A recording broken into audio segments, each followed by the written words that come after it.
کہا قد جاءکم برہان من ربکم، تمہاری طرف یہ ہمارا رسول نہیں آیا، تمہارے رب کا برہان آیا ہے۔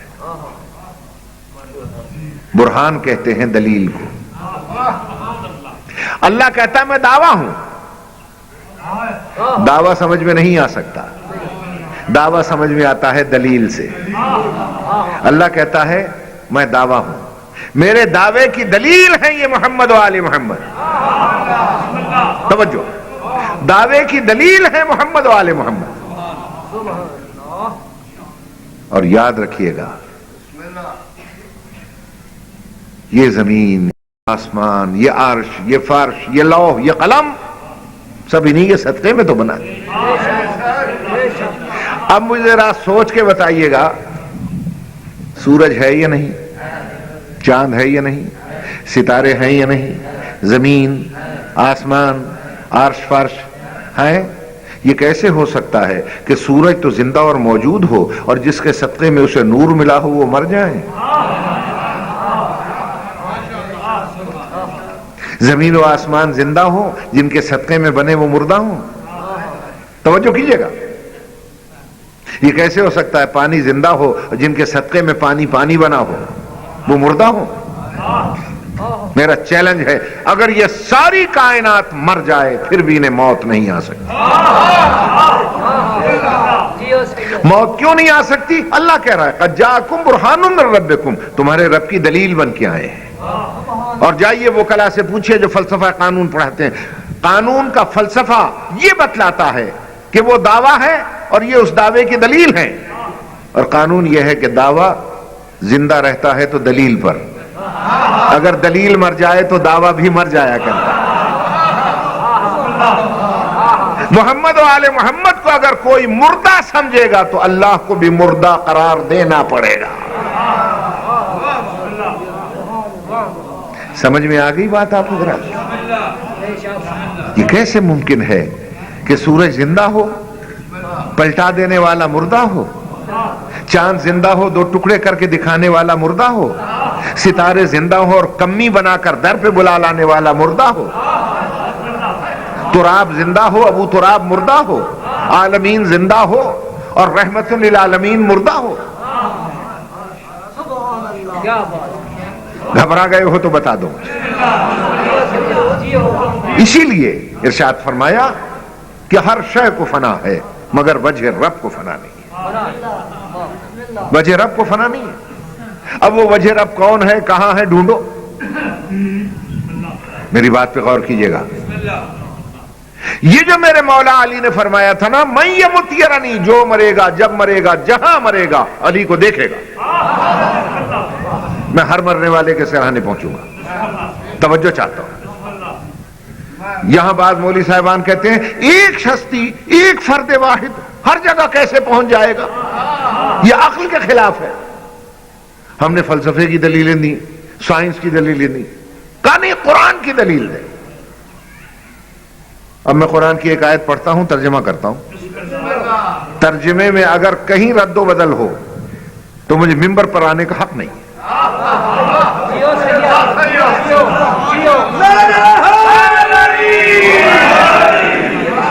کہ یہ امیر المومنین نے کیسے کہا، میں جو مرے گا، جب مرے گا، جہاں مرے گا، مجھے دیکھے گا؟ کیسے دیکھے گا، کیسے دیکھے گا؟ مولوی صاحبان کہتے ہیں قرآن کی دلیل لاؤ، تو بھئی قرآن پڑھ۔ قرآن میں ارشاد ہو رہا ہے فَأَيْنَمَا تَوَلُّوا فَثَمَّ وَجْهُ اللَّهِ، جدھر نظر دوڑاؤ گے، جدھر نظر دوڑاؤ گے۔ یہ نہیں فرماتا کہ فَثَمَّ اللہ اللہ، تمہیں ہر طرف اللہ اللہ نظر آئے گا، نہیں، یہ نہیں کہا کہ اللہ نظر آئے گا۔ فَثَمَّ وَجْهُ اللَّهِ، جدھر نظر دوڑاؤ گے ہر طرف وجہ اللہ نظر آئے گا۔ رکھو سر پہ قرآن مولوی کے، وجہ اللہ کس کا ٹائٹل ہے؟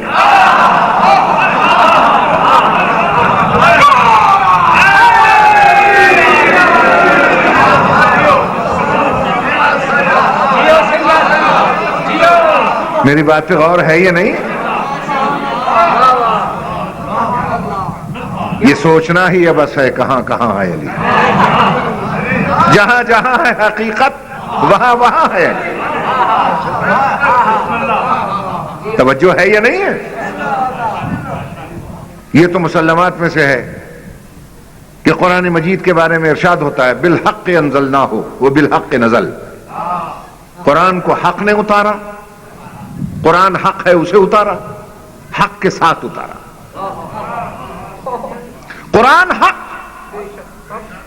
جہاں حق وہاں علی. جب قرآن حق، اللہ کہتا ہے الحق مع علی وعلی مع الحق. حق علی کے ساتھ ہے، علی حق کے ساتھ ہے. کہ جی ہر مرنے والے کے سرانے کیسے پہنچے گا؟ یا اللہ سے پوچھو یا رسول اللہ سے پوچھو، مولوی سے پوچھنے کی ضرورت ہی نہیں. انہوں نے فرمایا موت برحق.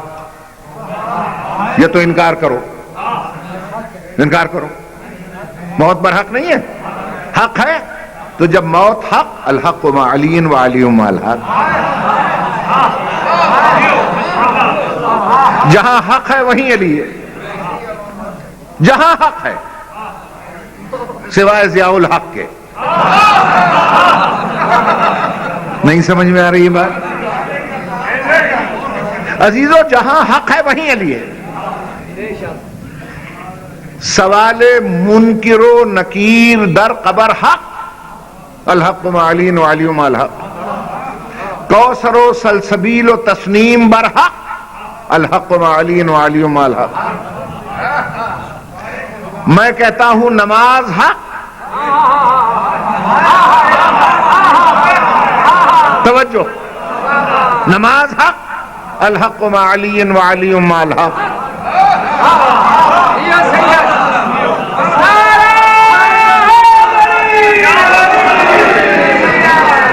روزہ حق، الحق مع علی وعلی مع الحق. خمس و زکات حق، الحق مع علی وعلی مع الحق. نبوت حق، الحق مع علی وعلی مع الحق. رسالت حق، الحق مع علی وعلی مع الحق. خلافت حق، الحق مع علی وعلی مع الحق. امامت حق، الحق مع علی وعلی مع الحق. میں کہتا ہوں جہاں حق ہے وہیں علی ہے. میں نے اللہ سے پوچھا یا اللہ تیری تعریف کیا ہے؟ اللہ نے قرآن میں ارشاد فرمایا لا الہ الا اللہ الملک الحق المبین. کائنات کا سب سے بڑا حق میں اللہ ہوں. تو کہو اللہ حق، الحق مع علی وعلی مع الحق.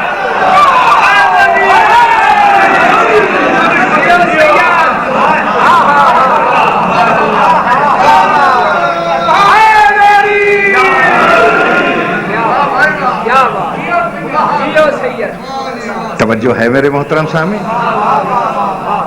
جہاں حق ہے وہیں علی ہے. میں کچھ جانتا ہی نہیں اس کے سوا. بعض دفعہ ایسا ہوتا ہے کہ ہمارے بعض عزیز بعض بچے ایک سوال پوچھ لیتے ہیں اور وہ کہتے ہیں کہ صاحب آپ کے علماء نے یہ لکھا ہے کہ علی ولی اللہ نہ جزو کلمہ ہے نہ جزو آذان ہے. تو پھر کیا آذان حق نہیں ہے؟ کلمہ حق نہیں ہے؟ اور اگر علی حق ہے تو کیوں نہیں ہے جزو آذان؟ کیوں نہیں ہے جزو کلمہ؟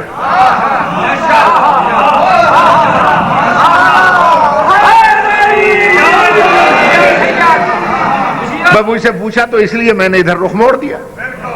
کسی وڈے عالم سے پوچھو گے تو وڈا جواب ملے گا. میں تو نکا جی عالم ہوں، چھوٹی چھوٹی باتیں جانتا ہوں کہ علی حق ہے، آذان بھی حق ہے، نماز بھی حق ہے، کلمہ بھی حق ہے، اقامت بھی حق ہے. تو پھر یہ جزو آذان کیوں نہیں؟ علماء نے لکھا علی ولی اللہ جزو آذان ہی نہیں ہے، جزو کلمہ ہی نہیں ہے، جزو اقامت نہیں ہے، جزو نماز نہیں ہے. توجہ چاہتا ہوں. بات یہ ہے کہ ہمارے علماء، ہمارے مراجع، ہمارے مجتہدین، آپ کو معلوم ہے آپ ایک شاعر کے شعر کا مفہوم تو بتا نہیں سکتے، اور جو عالم علوم ربانیہ ہیں ان کی تحریریں آپ کی سمجھ میں کیسے آئیں؟ سمجھنے کی ضرورت ہے. توجہ ہے، سمجھنے کی ضرورت ہے، عقل اور فکر کی ضرورت ہے. توجہ چاہتا ہوں. مصیبت یہ ہے کہ ہمارے ممبر سے سمجھانے کا رواج ختم ہو گیا. اب اس کا میں کیا علاج ہے؟ اب تو ہمارا ممبر جو ہے وہاں سے چٹی گالیاں شروع ہو گئیں. جو علی کو یوں نہیں مانے گا وہ ہے، جو وہ نہیں مانے گا وہ یہ ہے. نہیں نہیں، علی تمہاری اس فکر سے بہت بلند ہے.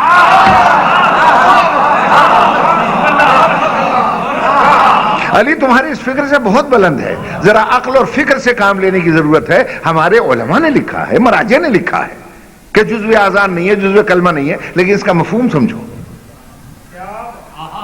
اس لیے کہ انہوں نے عالمانہ انداز میں لکھا ہے. علم کی اصطلاح میں، بھئی عالم کی تحریر کو سمجھے، علم کی اصطلاح میں، اور علم کی اصطلاح میں جز کسے کہتے ہیں؟ پہلے ذرا اسے سمجھیں. دیکھیے آج میں سمجھا رہا ہوں سینے پہ ہاتھ مار کے، کوئی تردید کر کے دکھا دے میں اس کے ہاتھ پہ بیعت کر لوں. دیکھیے جز کسے کہتے ہیں؟ جز کی تعریف یہ ہے کہ اگر کل سے الگ ہو جائے. کل باقی تو رہتا ہے مگر ناقص ہو جاتا ہے.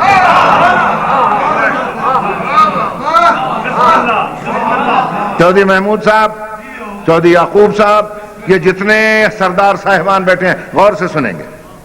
چونکہ نام میں ان دو کے جانتا ہوں اس لیے میں تیسرا نام ہی نہیں لیا میں نے. آپ سب کے لیے میں عرض کر رہا ہوں، یہ تو دونوں آپ کے نمائندے بیٹھے ہیں نا، یہ سمجھیں، آپ بھی سمجھیں. جز کی تعریف یہ ہے کہ اگر کل سے الگ ہو جائے، کل باقی رہتا ہے مگر ناقص ہو جاتا ہے. جیسے میں مثال دیتا ہوں، جیسے یہ ہاتھ میرے بدن کا جز ہے، خدا نہ خواستہ ٹوٹ جائے، جسم سے الگ ہو جائے، کل باقی تو رہے گا، ناقص ہو جائے گا. بھائی سمجھے؟ یہ آنکھ میرے بدن کا جز ہے، خدا نہ خواستہ خراب ہو جائے، نکل جائے، کل باقی تو رہے گا، ناقص ہو جائے گا. توجہ ہے نہیں؟ کان میرے بدن کا جز ہے، اگر یہ بہرا ہو جائے یا کٹ جائے، کل باقی تو رہے گا، ناقص ہو جائے گا. توجہ ہے صاحب؟ تو جز کی تعریف سمجھ میں آئی؟ جز اسے کہتے ہیں کہ اگر کل سے الگ ہو جائے، کل باقی رہتا ہے مگر ناقص ہو جاتا ہے. لیکن اسی بدن میں ایک اور شے بھی ہے، اسے روح کہتے ہیں. روح کہتے ہیں. اگر روح نکل جائے، نہ کل رہے گا نہ جز. روح اگر نکل جائے، نہ کل رہتا ہے نہ جز رہتا ہے. جو علماء یہ لکھتے ہیں کہ علی ولی اللہ جزو اذان نہیں ہے، جزو کلمہ نہیں ہے، جزو نماز نہیں ہے، ان کا کہنے کا مقصد یہ ہے کہ اگر ہم جز بنا دیں اور یہ نکل جائے، کل باقی تو رہے گا مگر ناقص ہو جائے گا. وہ کہتے ہیں یہ جزو اذان اور اقامت نہیں ہے، علی ولی اللہ روح اذان اور اقامت ہے. یہ نکل گیا، کلمہ مردہ ہو جائے گا، اقامت مردہ ہو جائے گی، نماز مردہ ہو جائے گی.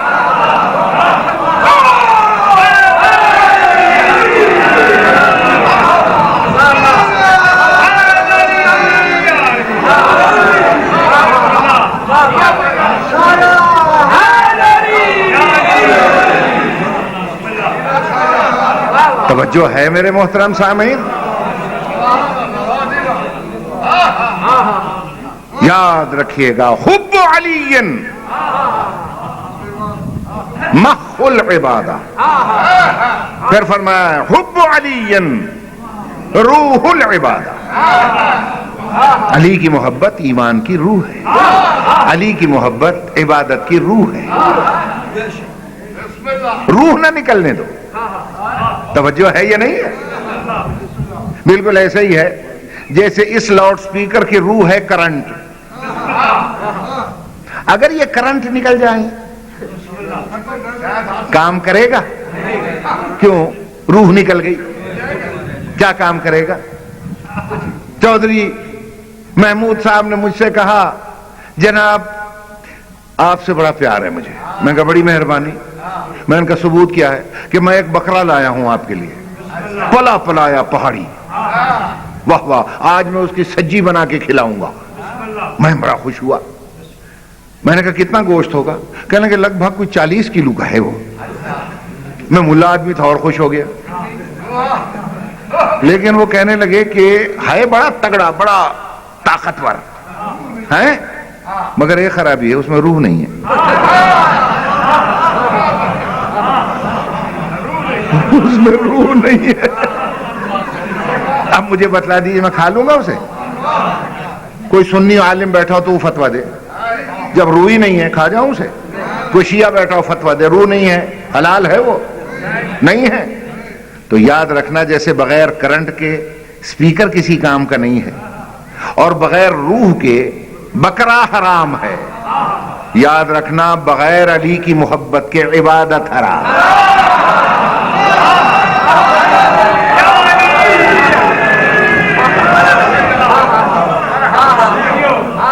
سمجھ میں آ گئی بات یا نہیں آ گئی؟ اس میں نہ لڑائی ہے نہ جھگڑا ہے نہ فساد ہے، کچھ بھی نہیں ہے، سیدھی سادی سی بات ہے. میری بات پہ غور ہے صاحب؟ اب یہاں ہر ایک صاحب اس امر کی تمنا رکھتا ہے کہ نماز پڑھتے ہیں جنت کے لیے، روزہ رکھتے ہیں جنت کے لیے، حج کرتے ہیں جنت کے لیے، سارے اعمال بجا لاتے ہیں جنت کے لیے. ٹھیک ہے بولو. اچھا مجھے ایک بات بتائیں، آپ کے علاقے کا ہر فرد چاہتا ہے کہ میں دبئی چلا جاؤں، ابو ظہبی، لندن چلا جاؤں، کوریا، امریکہ، کینیڈا، ٹھیک ہے نا؟ مجھے جا کے دکھائیں. اگر پاسپورٹ نہیں ہے آپ کے پاس، بغیر پاسپورٹ کے جا کے دکھائیں. آپ مجھے دکھائیں جا کے. دیکھیے میں بڑے ماڈرن انداز کا ملا ہوں، مجھے ضرورت نہیں ہے کہ میں لمبی چوڑی گہرے فلسفے میں لے جاؤں. آپ سیدھی سادی سی بات ہے، آپ سعودی عرب جا کے دکھا دیں چلیں، وہاں خانہ کعبہ بھی ہے، جنت البقیع بھی ہے، سارے مزارات ہیں. آپ کہیں گے میں زیارت کے لیے جا رہا ہوں بغیر پاسپورٹ کے، میں دیکھتا ہوں گھسنے دیں گے؟ نہیں. کہیں گے پاسپورٹ لاؤ، بغیر پاسپورٹ کے کسی ملک میں جانے نہیں دے گا. تو دبئی تو بغیر پاسپورٹ کے آپ جا نہیں سکتے، جنت میں بغیر پاسپورٹ کے گھس جائیں گے آپ؟ بتائیے، جنت بغیر پاسپورٹ کے رضوان جنت گھسنے دے گا؟ وہ ہمارا ایک ذاکر تھا بیچارہ، فوت ہو گیا، دیندار تھا اس کا نام. ایک دن جوش میں پہلے ہندو تھا پھر مسلمان ہوا، پھر وہ کہتا تھا گنگا سے جو پھسلا لب کوثر پہنچا، یہ اس کا تکیہ کلام تھا. دیندار. جنت کا ذکر ہوا، ایک دن تقریر میں جوش میں کہنے لگا، کہنے لگے کھامے سیاڑ خرگوش تے بنجے جنت میرا پوتر ہو گیا نا.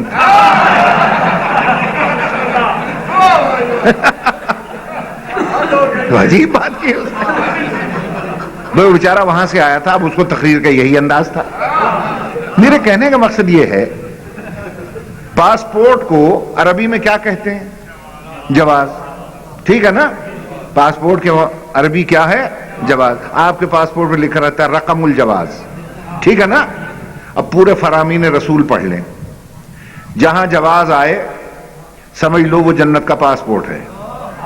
پڑھتے پڑھتے صرف ایک فرمان رسول پر نگاہ جا کے رک گئی، جہاں ارشاد فرماتے ہیں حب علی جواز للجنہ.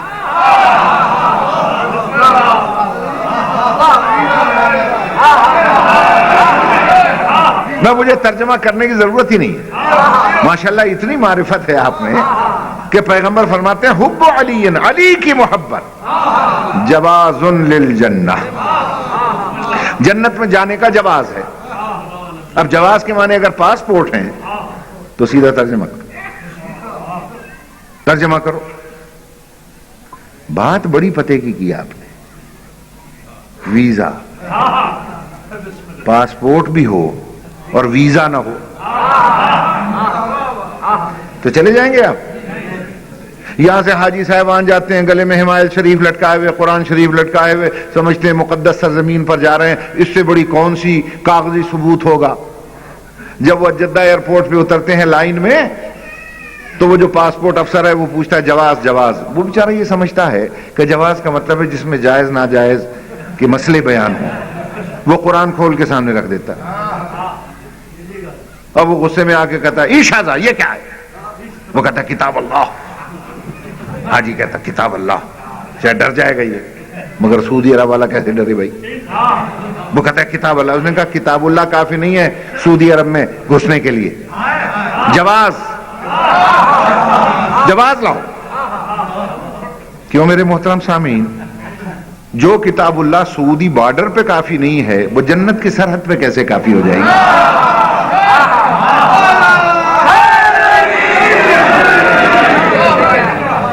اب وہ کہتا ہے جواز.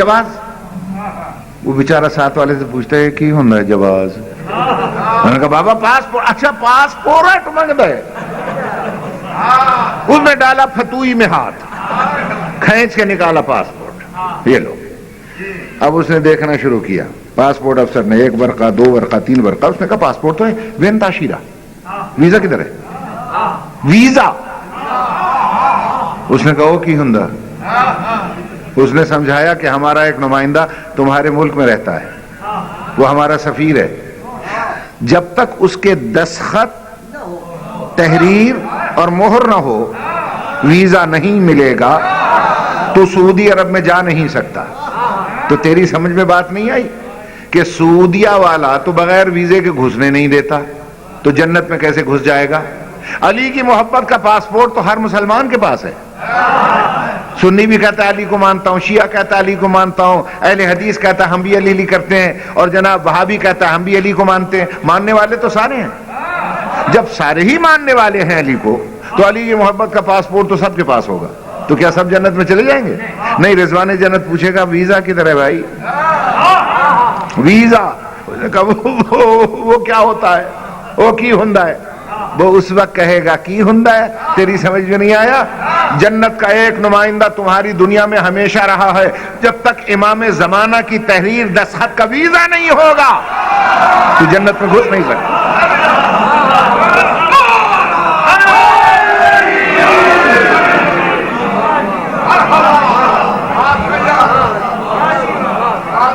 توجہ فرما لی آپ نے؟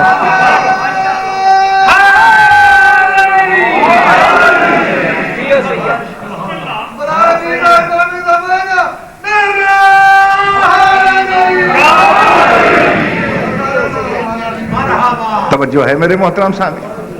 اور اللہ کا فضل ہے ہمارا ویزا دینے والا افسر ہمارا 12واں امام ہے. فرق یہی ہے باقی دنیا میں. کسی سے پوچھا بھائی تمہارے امام کون تھے؟ وہ کہے گا فلاں ہمارے امام رحمت اللہ علیہ تھے.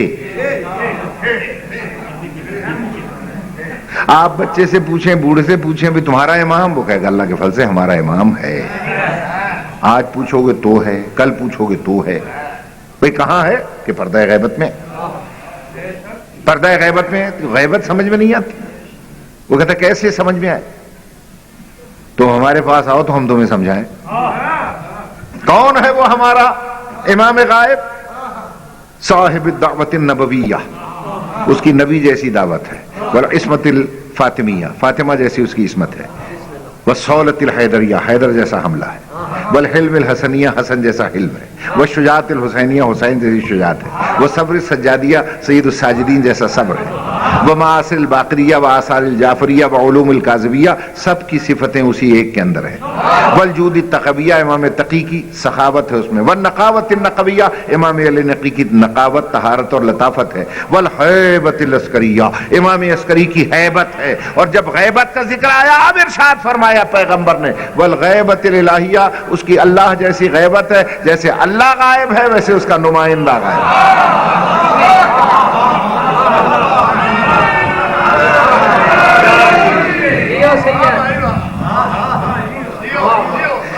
توجہ فرمائی آپ نے؟ اب کہاں کہاں وہ غائب ہے؟ تو جہاں جہاں اللہ غائب وہاں وہاں اس کا نمائندہ غائب. جیسے وہ غائب ویسے اس کا نمائندہ غائب.